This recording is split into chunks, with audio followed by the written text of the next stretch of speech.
ឆ្នាំពុកក្នុងខ្លួនខ្ញុំឯងវាប្រែប្រួលហើយធីងឆាន់បងមិនអីទេខ្ញុំបានលើកបងក៏អស់តើបងមានមិនស្រួលត្រង់ណាដែរទេបងមិនអីទេបានតែគ្មានដំណឹងពីពុកម៉ែទេខ្ញុំខ្លាចថាសុខភាពធីងឆាន់មិនអាចនិយាយទៅបានទេគឺបងគិតថាដល់ពេលធ្វើសកម្មភាពនៅផ្ទះបងតាជីមីស្ដាប់ខ្ញុំសិនឯកសារនោះខ្លាំងៗទេតើពួកឯងមកទីនេះធ្វើអីមិនតដល់ពេលពួកឯងលុកដៃទេធីងឆាន់ឯងទៅជួយអង្គប៉ាឯងផងខ្ញុំចង់បកស្រាយទៅគាត់ខ្ញុំបានបញ្ជាក់ច្បាស់ហើយការធ្វើតេស្តកូននោះខ្ញុំជាអ្នកពិនិត្យដោយផ្ទាល់គឺនាងហេតុអីក៏នាងធ្វើបែបនេះសុបានអូយហ៊ានប៉ះពាល់ប្រពន្ធខ្ញុំនៅចំពោះមុខខ្ញុំផងវិនអ៊ីនាងពិតជាអាក្រក់ខ្លាំងខ្ញុំសួរនាងតើការស្លាប់របស់ម៉ាក់ធីងឆាន់មានតកតងជាមួយនាងដែរទេនាងនិយាយពីអីខ្ញុំមិនដឹងទេនាងមិនដឹងមែនទេធីងឆាន់កូនកាត់អីដែរទេពួកគេមានធ្វើអីកូនដែរទេការអត់ធ្មត់មានដែនកំណត់ការសម្ដែងជាម្ដាយកូនដូចជាហួសពេលហើយខ្ញុំសួរនាងម្ដងទៀតតើនាងមានបានសម្លាប់ម្ដាយរបស់ធីងឆាន់ដែរទេ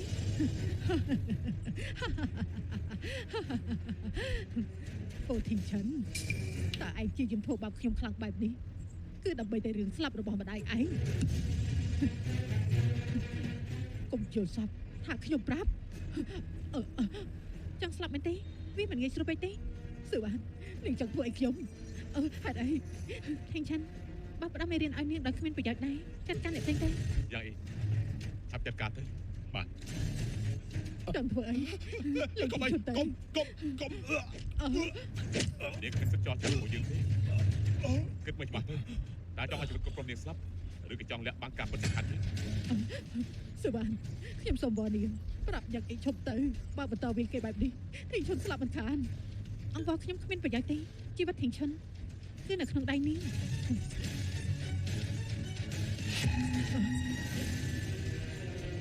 ខ្ញុំនិយាយម៉ាក់របស់ឯងគឺបានជួបគ្រោះថ្នាក់ចរាចរណ៍ធ្ងន់ធ្ងរប៉ុន្តែអ្នកជួលពេទ្យស្រីឲ្យធ្វើបាបម្ដាយរបស់ឯងនោះគឺជាបាបរបស់ឯងពូជីមីងនឹងនិយាយថាម៉េចគឺបាបរបស់ឯងគេស្អប់ម៉ាក់ឯងហើយក៏មិនចូលចិត្តឯងដូចគ្នាដូច្នេះគេបានជួលពេទ្យស្រីនោះឲ្យសម្លាប់ម្ដាយឯងពូធីងឆាន់ឯងគួរឲ្យអាណិតណាស់សូម្បីតែប៉ាបង្កើតឯងក៏មិនស្រឡាញ់ឯងដែរបានធីងឆាន់ការពិតបងបានគិតថាម៉ាក់របស់បងស្លាប់ទើបបាត់ជាម៉ាក់របស់បងមានស្រីតែមិននឹកស្មានថាធីងឆាន់មិនគិតថាការស្លាប់របស់ម៉ាក់បងគឺជាស្នាដៃរបស់គាត់បងនឹងសម្លាប់គាត់ធីងឆាន់ស្ដាប់អូនសិនបើចិត្តអត់ទេមនុស្សទាំងនោះធ្វើបាបបងមិនឲ្យពួកគេសម្លាប់គ្នាទេនេះជាវិធីសងសឹកដ៏ល្អបំផុតមិនអីទេណាមិនអីទេ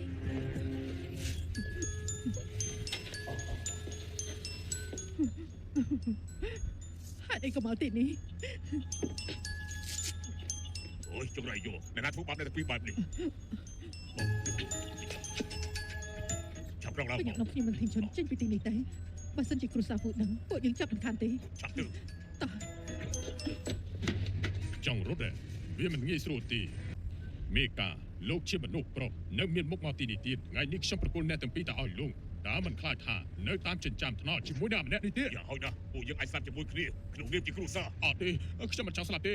ប៉ាទុកជីវិតឲ្យខ្ញុំផងគ្រប់យ៉ាងមិនតាក់ទងជាមួយនឹងខ្ញុំជាកំហុសរបស់ពួកគាត់សូមដោះលែងខ្ញុំទៅណាលោកប៉ាដោះលែងខ្ញុំទៅជីមីងគឺជូឈៀនបង្ខំឲ្យខ្ញុំធ្វើទេធីងឆាន់គេមិនដឹងអីទេគឺគេទេសម្រាប់គេទៅទុកជីវិតឲ្យពួកយើងវិញវិនអ៊ីនាងឆ្កែខំគ្នាហើយពិតជាល្អមើលខ្លាំងណាស់ទុកចិត្តចុះថ្ងៃនេះអ្នកណាក៏រត់មិនរួចដែរ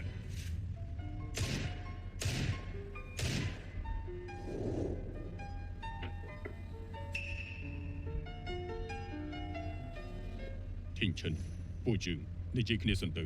រឿងរវាងពួកយើងគ្មានអ្វីត្រូវនិយាយទេប៉ាមកដើម្បីសុំទោសឯងសុំតើនេះគឺជារបៀបដែលលោកចង់សុំទោសមែនទេធីងឆាន់ប្រហែលឆ្នាំមុននេះប៉ាខ្វាក់ភ្នែកប៉ាសុំទោសមុននេះប៉ាបានបាញ់សម្លាប់ស្រីចង្រៃនោះហើយនឹងកូនប្រុសរបស់គេហើយធីងឆាន់ប៉ាពិតជាដឹងខុសហើយតើឯងអាចលើកលែងទោសឲ្យប៉ាផងបានទេប៉ាសុំវតើឯងចង់ធ្វើអីប៉ា បើចោលខ្ញុំលើកលែងទោសប្រាកំបិតនេះសម្រាប់ខ្លួនឯងទៅ នេះ តើមិនហ៊ានមែនទេត្រឹមតែពាក្យសុំទោសខ្ញុំគ្រប់គ្រាន់ទេ អត់ទេធីងឈិនក្នុងរយៈពេលដ៏ខ្លីនេះប៉ាមិនសមមកឯងលើកលែងទោសឲ្យប៉ាទេប៉ាចង់ទៅកន្លែងបញ្ចុះសពមកឯងហើយសុំទោសគាត់ដោយផ្ទាល់ កុំនិយាយពីម៉ាក់របស់ខ្ញុំ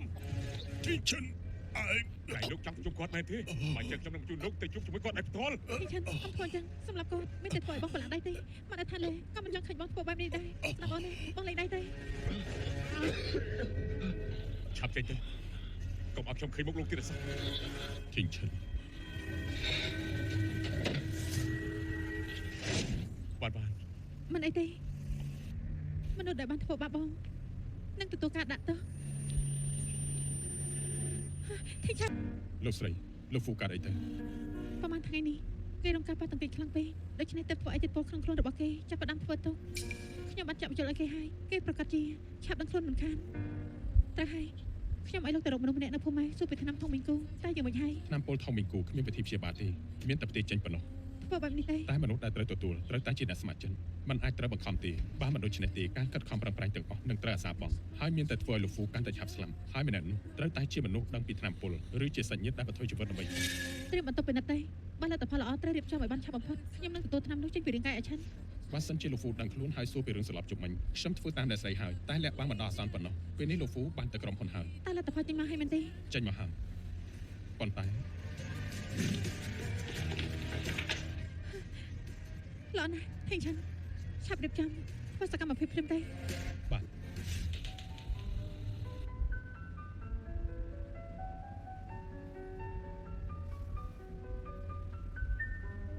ធីងឆានបងត្រឡប់មកវិញហើយឯង បងមិនបានមើលមកទើបរៀងយកជើងបន្តិចថ្ងៃក្រោយបានងុយគេកុំចាំបងអីអូនគេមកទៅ អូនគិតថាចាប់ពីថ្ងៃនេះពេលបងត្រឡប់មកផ្ទះគឺត្រូវមានមនុស្សរងចាំបងដូច្នេះបងនឹងមិនអាចកើតទេត្រូវហើយនេះផឹកវាទេអាឆានសុំទោសបើអូនឲ្យបងដឹងពីថ្នាំធំមីងគូបងនឹងមិនព្រមឲ្យអូនធ្វើទេបងមានតែត្រូវកេងលក់នៅពេលគ្រប់យ៉ាងល្អប្រសើរហើយ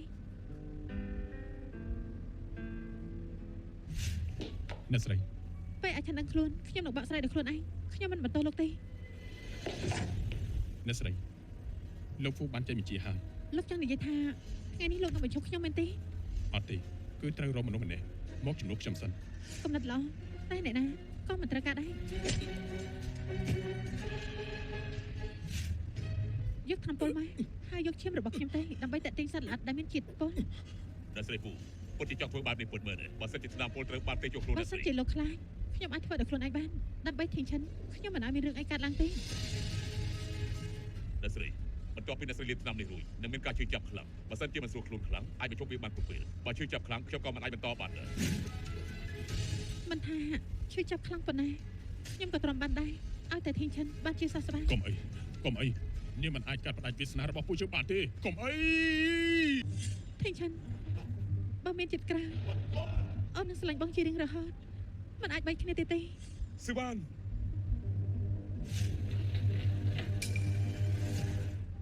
អាណាអ្នកស្រីពិតជាបានមិននិយាយមែនទេចង់ឲ្យខ្ញុំស្លាប់ពួកឯងមែនទេ អ្នកស្រីនៅក្នុងបន្ទប់ក្រោមដី អ្នកណាហ៊ានបញ្ចុះខ្ញុំលោកចេញទៅ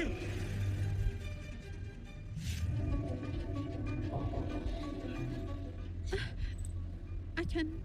ហេតុអីក៏មកទីនេះ បានក្រែងបងធ្លាប់ប្រាប់អូនហើយមែនទេ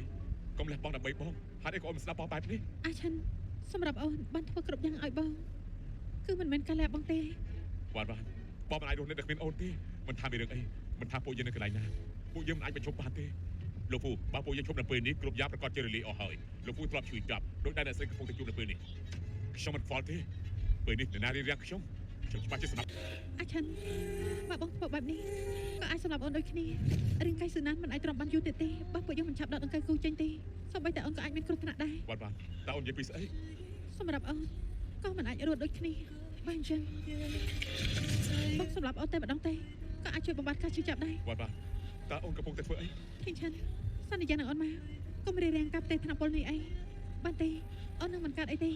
តាបងជឿអូនទេ បាទបងសន្យាតែអូនក៏ត្រូវតែសន្យាដែរអូនមិនត្រូវមានរឿងការឡើងជាដាច់ខាត គូធីនឈិនឯងពិតជាសំណាងខ្លាំងណាស់ដែលមានមនុស្សស្រឡាញ់បិសាចដូចជាឯងស្មោះ